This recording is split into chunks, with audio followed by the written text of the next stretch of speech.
Thirumala അനിലിന്റെയും Anand K തമ്പിയുടെയും ആത്മഹത്യകളിൽ ഉത്തരം മുട്ടി BJP. നേതൃത്വം. വാർത്താസമ്മേളനത്തിൽ ചോദ്യങ്ങൾ ചോദിച്ച മാധ്യമപ്രവർത്തകരെ എസ്.ഡി.പി.ക്കാരെന്ന് വിളിച്ച് എസ്. സുരേഷ് ഉത്തരമുണ്ടിയപ്പോൾ വാർത്താസമ്മേളനത്തിൽ നിന്ന് സുരേഷ് ഇറങ്ങിപ്പോയി.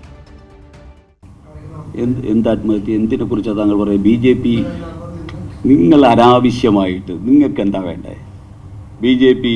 ഇത്രയും സ്ഥാനാർത്ഥി അല്ലല്ല, നിങ്ങൾക്ക് ബി.ജെ.പി. ഇത്രയും സ്ഥാനാർത്ഥി നിർത്തിയതിൻ്റെ ചുരുക്കല്ലേ? ഇതൊന്നും ഈ പത്രസമ്മേളനത്തിൽ പറയേണ്ട വേണ്ട ആവശ്യമില്ല. മനസ്സിലായില്ലേ? ഇത്തരത്തിൽ അല്ലല്ലല്ല, നിങ്ങൾക്ക് ബി ജെ പി കേരളത്തിൽ അച്ചീവ് ചെയ്ത് കേരളത്തിൽ മുന്നേറുന്നത് കണ്ടാൽ ദഹിക്കാത്ത സഹിക്കാത്ത ചുരുക്കുള്ള ആൾക്കാർ ഇത്തരത്തിലുള്ള അപവാദ പ്രചരണങ്ങളും അനവസരത്തിലുള്ള ചോദ്യങ്ങളും ചോദിക്കും. ഇതിനൊന്നും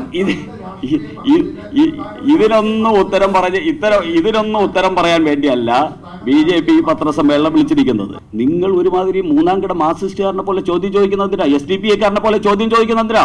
അതിന് ഉത്തരം പറയും. അതിനിങ്ങനെയാണ് ഉത്തരം.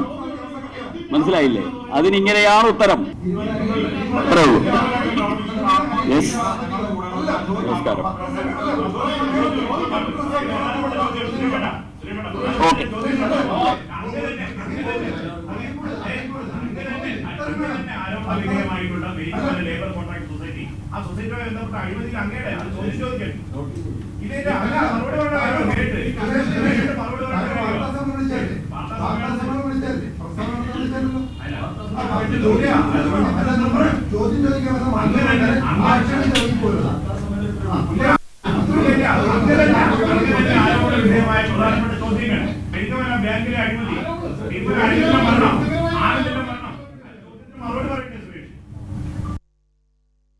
വാർത്തയുടെ കൂടുതൽ വിവരങ്ങളുമായി നിർഭൻ ചക്രവർത്തി ചേരുന്നുണ്ട്. നിർഭൻ, ഈ തിരുമല അനിലിന്റെയും ആനന്ദ് കെ തമ്പിയുടെ ആത്മഹത്യകളിൽ നേരത്തെ തന്നെ ഉത്തരം മുട്ടിയത് നമ്മൾ കണ്ടതാണ്.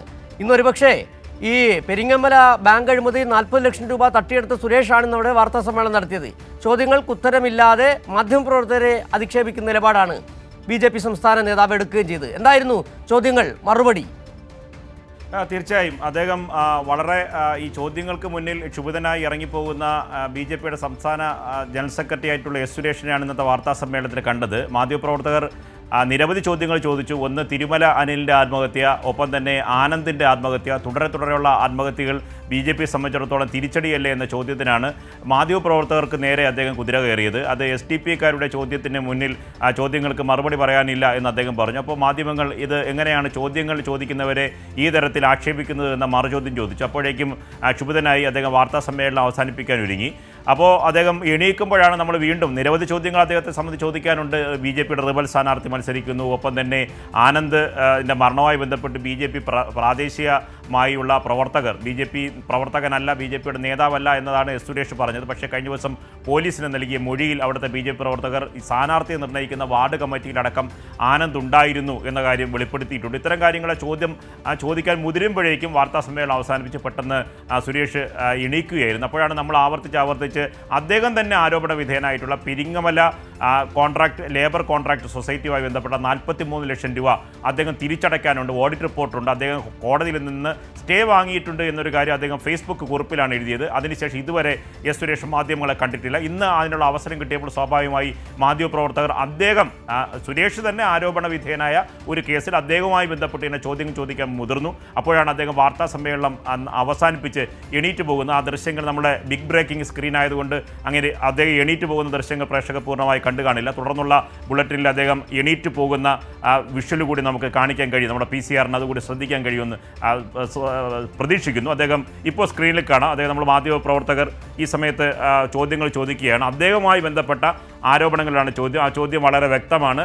പെരിങ്ങമല ബാങ്കിൽ ഈ ലേബർ കോൺട്രാക്ട് സൊസൈറ്റിയുമായി ബന്ധപ്പെട്ട് 43 ലക്ഷം രൂപ അദ്ദേഹം ബാധ്യതയുണ്ട്. ആ ബാധ്യത ബാങ്കിൻ്റെ വൈസ് പ്രസിഡൻ്റായ അദ്ദേഹത്തിൽ നിന്ന് തിരിച്ചു പിടിക്കാൻ ഓഡിറ്റ് റിപ്പോർട്ടുണ്ട്. ആ ഓഡിറ്റ് റിപ്പോർട്ടിനെ സംബന്ധിക്കുന്ന ചോദ്യമാണ് എസ്. സുരേഷിനോട് ചോദിക്കുന്നത്. ആ ചോദ്യത്തിലാണ് അദ്ദേഹം മറുപടി പറയാതെ അദ്ദേഹം ഇറങ്ങിപ്പോകുന്ന ദൃശ്യങ്ങൾ കൂടി ഈ നിമിഷം പ്രേക്ഷകർ കണ്ടു കാണും. അങ്ങനെ നിരന്തരമായ BJP പ്രതിരോധത്തിലാകുന്ന ചോദ്യങ്ങൾക്ക് അദ്ദേഹത്തിന് മറുപടി പറയാൻ BJPയുടെ സംസ്ഥാന ലീഡർഷിപ്പിന് കഴിയുന്നില്ല എന്നതാണ് ഈ വാർത്താ സമ്മേളനത്തിൽ നാം കണ്ടത്. കാരണം BJPയുടെ സംസ്ഥാന ലീഡർഷിപ്പ് നേരത്തെ പറഞ്ഞത് എല്ലായിടത്തും BJP വലിയ ശക്തിയായി വളരുകയാണ്, ത്രികോണ മത്സരമാണ്, BJPയും ഈ മുഴുവൻ സീറ്റുകളിലും തദ്ദേശ സ്ഥാപനങ്ങളിൽ നോമിനേഷൻ കൊടുക്കുമെന്ന് പറഞ്ഞു. പക്ഷേ നിരവധി സീറ്റുകളിൽ BJP 2444 സീറ്റുകളിൽ BJPക്ക് കേരളത്തിൽ സ്ഥാനാർത്ഥികളില്ല.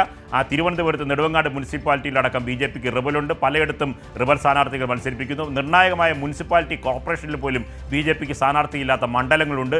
ഇത്തരം ചോദ്യങ്ങളെ സംബന്ധിച്ച് ചോദ്യങ്ങൾക്ക് മറുപടി ഇല്ലാതെ വരുമ്പോൾ അത് മാധ്യമപ്രവർത്തകർക്ക് നേരെ പ്രകോപിതനായി അവരെ മറ്റു തരത്തിലുള്ള ദുരാരോപണങ്ങൾ നടത്തി വാർത്താ സമ്മേളനം അവസാനിപ്പിച്ച് മടങ്ങാനാണ് അദ്ദേഹം മുതിർന്നത്. പക്ഷേ അദ്ദേഹത്തിന് മുന്നിലുള്ള ചോദ്യങ്ങൾ ഇപ്പോഴും അവശേഷിക്കുന്നുണ്ട്. കാരണം തിരുമല അനിലിൻ്റെ മരണം, തിരുവനന്തപുരത്ത് തന്നെ തിരുമല തൃക്കണ്ണാപുരത്ത് ആനന്ദിൻ്റെ മരണം, അദ്ദേഹം തന്നെ ആരോപണ വിധേയനായിട്ടുള്ള പെരിങ്ങമല ഈ ലേബർ കോൺട്രാക്ട് സൊസൈറ്റിയുമായി ബന്ധപ്പെട്ട അഴിമതി, ഇത്തരം കാര്യങ്ങൾ BJPയുടെ സംസ്ഥാന ജനറൽ സെക്രട്ടറി S സുരേഷ് മറുപടി പറയാതെയാണ് ഇന്നത്തെ വാർത്താ സമ്മേളനം അവസാനിപ്പിച്ച് ഇറങ്ങിപ്പോയത്. സിജു.